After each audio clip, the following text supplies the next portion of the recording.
حضور صلی اللہ علیہ وسلم کے والد حضرت عبداللہ کی وفات کا رلا دینے والا واقعہ۔ شادی کے کچھ ہی دنوں بعد جب حضرت عبداللہ ملک شام کی طرف لوٹ گئے تو راستے میں ہی ان کی طبیعت خراب ہو گئی، اور جب حضرت آمنہ کو اس واقعے کی خبر ہوئی تو بسم اللہ الرحمن الرحیم حضور صلی اللہ علیہ وسلم کے والد کی وفات۔ حضور صلی اللہ علیہ وسلم کے والد حضرت عبداللہ کو اللہ تعالیٰ نے بہت زیادہ خوبصورتی عطا کی تھی۔ جو بھی انہیں دیکھتا اپنے دانتوں تلے انگلیاں دبا لیتا تھا، اس لیے مکہ والے بھی آپ سے بہت محبت کرتے تھے، کیونکہ حضرت عبداللہ اپنے چہرے کی خوبصورتی کے ساتھ ساتھ دل کے بھی بہت اچھے انسان تھے۔ غریبوں کی مدد کرنا، یتیموں کے لیے سہارا بننا اور بیوہ عورتوں کے لیے دوڑ دوڑ کر کام کرنا، یہ ان کی زندگی کے خاص عمل تھے۔ حضرت عبداللہ کے چہرے پر ایک نور چمکتا تھا جو اس بات کا اشارہ تھا کہ ایک ایسے نبی کے باپ ہیں جو ساری دنیا سے گمراہی کو ختم کرے گا۔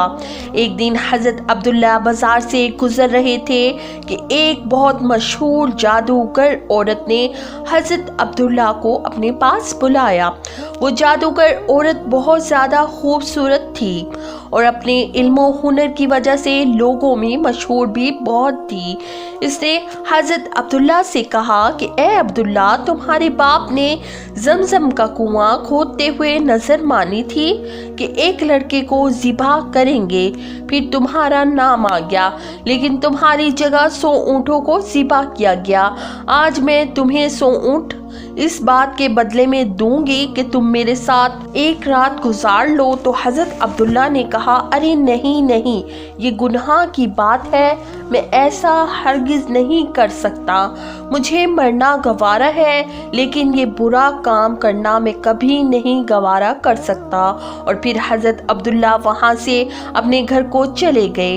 کچھ دنوں کے بعد حضرت عبدالمطلب نے اپنے بیٹے عبداللہ کی شادی مدینہ کے ایک بہت اونچے خاندان کی لڑکی حضرت آمنہ سے طے کر دی، اور پھر کچھ دنوں کے بعد شادی ہو گئی اور حضرت عبداللہ حضرت آمنہ کو لے کر اپنے گھر آ گئے۔ اس دن شام کو حضرت عبداللہ کو وہی جادوگر عورت بازار میں پھر سے ملی اور وہ کہنے لگی کہ اے عبداللہ، میں بدکار عورت نہیں ہوں، بلکہ میں ایک شریف گھرانے سے تعلق رکھتی ہوں۔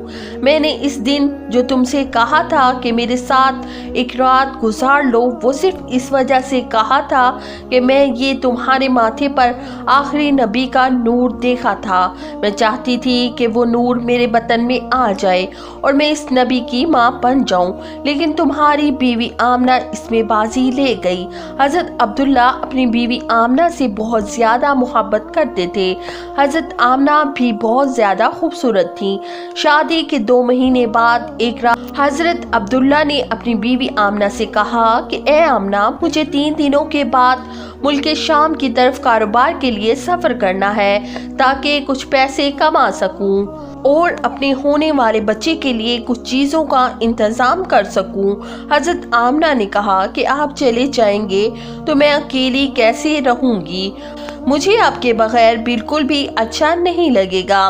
حضرت عبداللہ کہنے لگے کہ اے آمنہ، تم پریشان نہ ہونا، میں بہت جلدی واپس آ جاؤں گا اور تمہارے لیے خوب اچھے تحفے لے کر آؤں گا۔ اور پھر 3 دنوں کے بعد حضرت عبداللہ نے اپنا سفر کا سامان تیار کیا اور اونٹ پر بیٹھ کر ملک شام کی طرف چل دیے۔ جب وہ گھر سے نکل رہے تھے تو حضرت آمنہ دروازے کے پاس کھڑی اپنے شوہر کو امید بھری نظروں سے دیکھ رہی تھیں اور آنکھوں ہی آنکھوں میں ان سے کہہ رہی تھیں کہ جلدی آنا، مجھے آپ کے بغیر بالکل بھی اچھا نہیں لگے گا۔ حضرت عبداللہ کا اونٹ چلتا جا رہا تھا اور حضرت آمنہ دروازے پہ کھڑی اپنی محبت کو دور جاتا دیکھ رہی تھیں۔ حضرت عبداللہ 10 لوگوں کے قافلے کے ساتھ ملک و شام کی طرف روانہ ہوئے۔ راستے میں ان کی طبیعت خراب ہو گئی اور مدینہ میں ہی اپنی نانی کے گھر رک گئے۔ وقت वक्त तो गुजरता गया। हजरत आमना हर रोज अपने शोहर का इंतजार करती और हर आने जाने वाले से इनकी खबर मालूम करती। मेरे शोहर अब्दुल्ला कब आएंगे, लेकिन इनको कोई सही जवाब ना मिलता। जब भी मक्का में कोई काफिला तिजारत करके वापस लौटता तो हजरत आमना के घर दरवाजे पे कान लगाकर खड़ी हो जाती कि शायद मेरे शोहर अब्दुल्ला आए हैं। लेकिन बाद में खबर मिलती कि हजरत अब्दुल्ला इस काफिले में नहीं है। 2 महीने के बाद इन 10 लोगों का काफिला मक्का वापस लौटा जिनके साथ हजरत अब्दुल्ला गए थे। इनके मक्का पहुंचने की खबर एक दिन पहले ही मशहूर हो गई। ये सुनकर हजरत आमना बहुत खुश हुई कि मेरे शौहर वापस आ रहे हैं। हजरत अब्दुल मुत्तलिब भी बहुत ज़्यादा खुश हुए और लोगों से पल पल की खबरें लेते कि वो काफिला अभी कहाँ पहुंचा है, क्या कर रहा है, कितने दिनों में आएगा। जिस दिन ये काफिला मक्का पहुंचने वाला था, इस रात हजरत आमना ने खूब अच्छे कपड़े पहने और बहुत अच्छी तरह तैयार होकर घर में बैठ गईं। हजरत आमना को हुज़ूर सल्लल्लाहु अलैहि वसल्लम का इस वक्त 4 माह का हमल था। आखिर वो सुबह भी आई। जब ये 10 लोगों का काफिला मक्का पहुंचा, हजरत आमना दरवाजे से कान लगाकर खड़ी हो गई कि अभी मेरे शोहर आएंगे और मैं इनसे मिलकर खूब खुश होंगी। हजरत अब्दुल मुत्तलिब को जैसे ही खबर हुई तो दौड़ते हुए काफिले के पास पहुंचे, लेकिन हजरत अब्दुल्ला नजर नहीं आ रहे थे। परेशान होकर काफिले वालों से पूछा कि मेरा लड़का अब्दुल्ला कहाँ है, वो नजर नहीं आ रहा है। काफिले वालों ने जवाब दिया कि जाते वक्त मदीना के पास रास्ते में ही हजरत अब्दुल्ला की तबीयत खराब हो गई थी, इसीलिए वो मदीना ही में अपनी नानी के घर रुक गए थे। इसके बाद हमें नहीं पता। ये सुनते ही हजरत अब्दुल मुत्तलिब ने अपने बड़े बेटे हारिस को कहा कि ए हारिस, जल्दी से अपना घोड़ा निकालो और मदीना की तरफ सफर करो और जाकर देखो कि मेरे बेटे अब्दुल्ला की क्या हालत है और फिर जल्दी से आकर मुझे खबर दो। हजरत आमना का दिल आज फिर से टूट गया। वो उम्मीद बांधे बैठी थी कि आज मेरे शोहर आएंगे, लेकिन खबर तो कुछ और ही पहुंची। इधर हजरत हारिस ने बहुत तेजी से अपना घोड़ा मदीने की तरफ दौड़ाया। 3 दिनों के सफर के बाद वो मदीना पहुंचे और नानी के घर जाकर मालूम किया कि हजरत अब्दुल्ला कहाँ है। तो एक दिल को दहला देने वाली खबर इनके कानों में पड़ी। घर वालों ने बताया कि ए हारिस, अब्दुल्ला की तबीयत बहुत ज्यादा खराब थी, इन्हें दिल का दौरा पड़ा था और इनकी अभी 1 महीने पहले वफात हो चुकी है। हमने इन्हें नाबीगा नाम की एक जगह पर दफन कर दिया है। ये सुनकर हजरत हारिस की भी आंखों से आंसू आ गए। वो भी एक छोटे भाई अब्दुल्ला से बहुत मोहब्बत करते थे और फिर ये वापस मदीना पहुंचे और अपने बाप हजरत अब्दुल मुत्तलिब को खबर दी तो हजरत अब्दुल मुत्तलिब के होश उड़ गए। अचानक इनकी आंखों से आंसू बहने लगे और अपने बेटे अब्दुल्ला की वफात का गम बर्दाश्त ना कर सके, लेकिन फौरन खुद को संभाला और सारे लोगों को जमा करके कहा कि ए लोगों, आमना को इसकी खबर ना होने देना, क्योंकि वो हमल से है। मैं चाहता हूँ कि मेरे अब्दुल्ला की नस्ल आगे चले, वो बे औलाद ना रहे। इसके घर में भी एक लड़का हो जो मेरे अब्दुल्ला का वारिस बने। हजरत अब्दुल मुत्तलिब ने शफा नामी एक दाई को बुलाया और कहा, ए शफा, तुम आमना को बहुत समझा बुझाकर और बहुत तसल्ली देकर ये खबर सुनाना कि इनके शौहर की वफात हो गई है, लेकिन ध्यान रखना कि इनके ऊपर ज़्यादा बड़ा सदमा ना लगने पाए, क्योंकि वो उम्मीद से है। हजरत आमना घर में बैठी इंतज़ार कर रही थी कि हारिस अपने छोटे भाई अब्दुल्ला को मदीना से लेकर आ चुके होंगे और मेरे शौहर अब्दुल्ला भी अभी मुझसे मिलने घर आएंगे।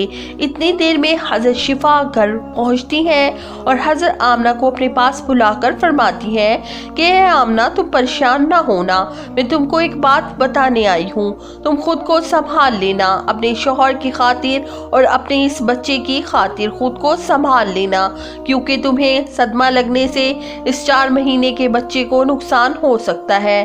फिर हजरत शिफा ने हजरत आमना को सारी बातें बता दी कि तुम्हारे शौहर अब्दुल्ला की रास्ते में जाते हुए तबीयत खराब हो गई थी और फिर मदीना ही में इनकी वफात हो गई और वही वहीं इनको दफन कर दिया गया। ये सुनकर हजरत आमना की आंखों से आंसू बहने लगे। वो खुद को संभाल नहीं पा रही थी। हजरत शिफा ने इनके सर पर हाथ फेरते हुए कहा, ए आमना, खुद को संभालो, तुम उम्मीद से हो और ये परेशानी तुम्हें नुकसान पहुंचा सकती है। हजरत आमना ने खुद को संभाला, लेकिन इनके ऊपर इस बात का ऐसा गम हुआ कि फिर वो किसी से मुस्कुराकर बात नहीं करती थी, हमेशा खामोश रहती। दिन गुजरते गए।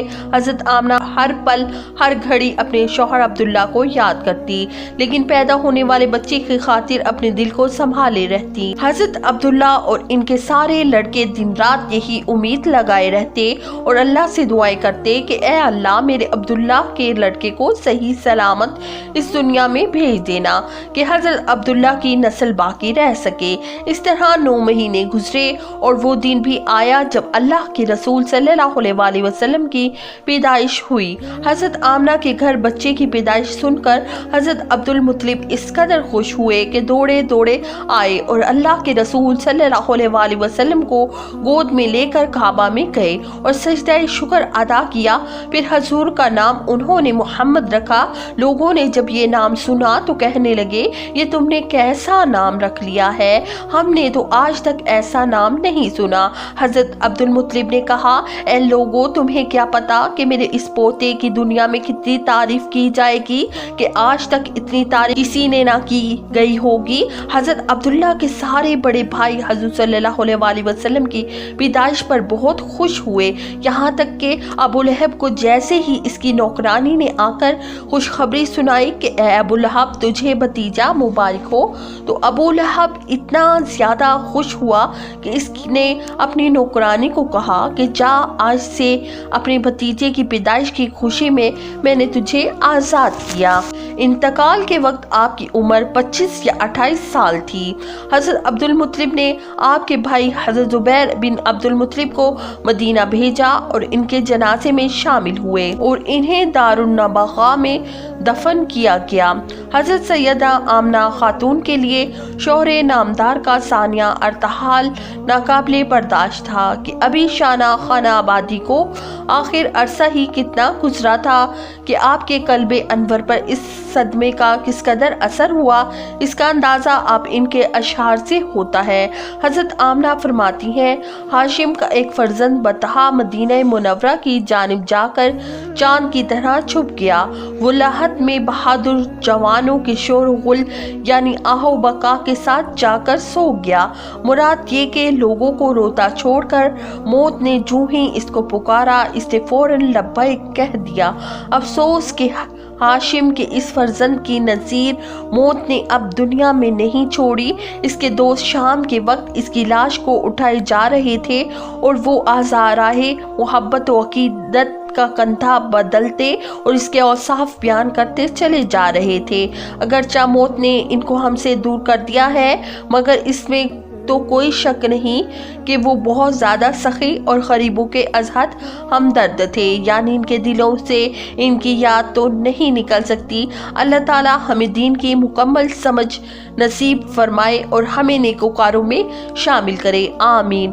नाज़रीन, कमेंट बॉक्स में अल्लाह ताला के 99 नामों में से एक नाम ज़रूर टाइप करें।